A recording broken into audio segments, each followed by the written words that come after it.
The people of Salem, Massachusetts unjustly accused many innocent women of performing witchcraft. Hundreds of years later, there is medical reasoning that the consumption of a rotten rye crop caused them to display symptoms associated with being bewitched. To understand what caused the symptoms, first we must ask two questions. One of those questions being, what exactly is ergotism? Well, it's the long-term effect contracted by a fungus that grows on rye and other grains that is referred to as ergot. Once the crops are afflicted with the ergot, the fungus starts to grow. When it grows on the rye, it takes over the shoots on the grain and replaces them with sclerotia, a spore of some fungi. The second question is, what were the Salem witch trials? The trials were full of unrightful accusations of witchcraft. Most of these so-called witches were killed after interrogations. When the trials took place in 1692 Salem, Massachusetts, there was a lack of medical knowledge. Therefore, the farmers harvesting the rye probably thought the growths were due to too much sun exposure and had no idea it was harmful to consume. It was not discovered until the 1800s that this was a harmful fungus. When the townspeople unknowingly ate the rye, it caused them to act strangely and periodically display these symptoms: seizure-like movements, slurred speech, temporary blindness, paralysis, and manic-like behavior. For example, someone may be displaying symptoms at one moment, then acting completely ordinary the next. More specifically, Abigail Williams, an 8-year-old, was one of the first girls to demonstrate this behavior. Her family had always seen her as a well-behaved and typical child. She complained that some entity her family was unable to see had been pinching and biting her. This could be another symptom traced to ergotism. The young girls that accused women of witchcraft did not have a fully developed immune system, leaving them as easy prey for illnesses such as ergotism. The village doctor William Griggs diagnosed these young women as being bewitched, and the rest of the townsfolk unquestionably agreed.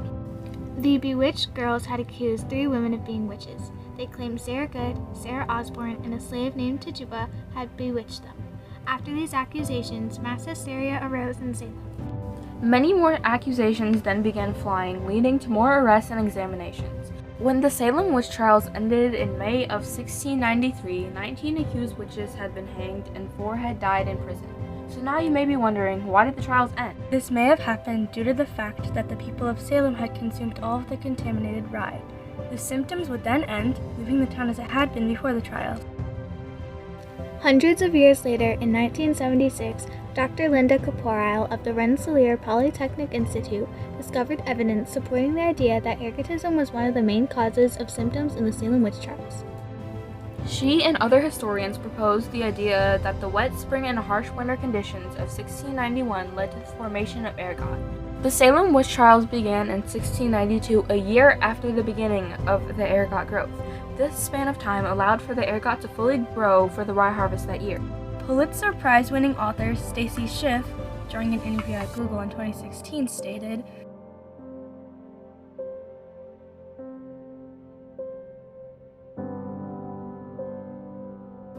Of course, countless do not agree with the idea that ergotism is one of the main causes of the Salem witch trials.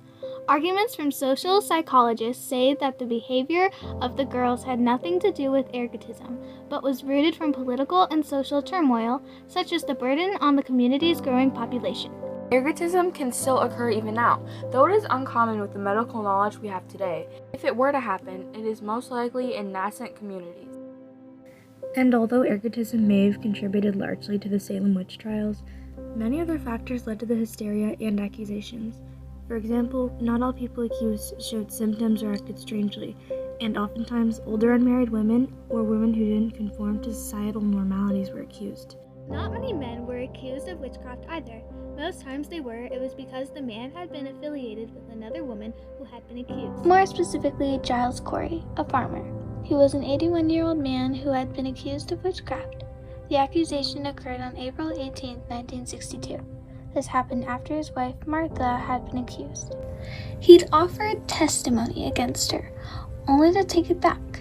This created suspicion that surrounded him. Soon after, both himself and his wife were in prison. Corey was there from the time of his examination to the trial that occurred on September 17th of that year. He was forced to lie on the ground naked, with wooden planks placed upon him. Slowly, stones were added on top of these planks, crushing him. This occurrence is what had caused his unavoidable and brutal death. It is important to note that Corey had been known as a violent man. This reputation was created after he had beaten his farmhand, Jacob Goodale, to death in 1676. Corey was then simply fined for this traumatic event. His third wife, Martha, had attempted to persuade Giles from further attending more examinations. Many in town heard of this talk and suspected Martha was suspicious. This led to her becoming accused of being bewitched. She was arrested March 21st, 1692. There are many ways the Salem witch trials have affected our society today. The Eighth Amendment is one of several effects. The banning of cruel or unusual punishments reflects the growth of society after such punishment. Growth in sexism and sexist laws of modern communities is also one of these effects. In the 1600s, suspicion of witchcraft would rise whenever a woman did something slightly strange or unordinary. However, if a man were to commit a similar or even worse action, he would simply be fined or even unpunished. And although sexism is still a real problem today, it isn't to the same brutal extent of the 1600s, especially in present-day America. Modern-day societies in America also don't usually deal with the presence of ergot and the effects of ergotism. Scientists and doctors have more medical knowledge of harmful fungi or toxic plants, making these sorts of situations avoidable. And even if this were to occur, it would be on a much smaller scale. Debate is present in this topic in many ways, including the argument about the true cause or causes of the Salem witch trials. It's believed that stress from the migration to the United States could be a possible cause. However, many specialists agree that there are likely multiple causes, many of which may have contributed with ergotism to form the brutal trials. Wars and political strikes were quite common in Salem at the time. Wanting something or someone to blame for these mishaps, villagers would have been easy to convince that select women and men were bewitched. Though some of these theories may make sense, the main cause of the Salem witch trials was ergotism.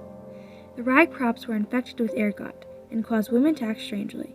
Their behavior was evidence of this strange occurrence.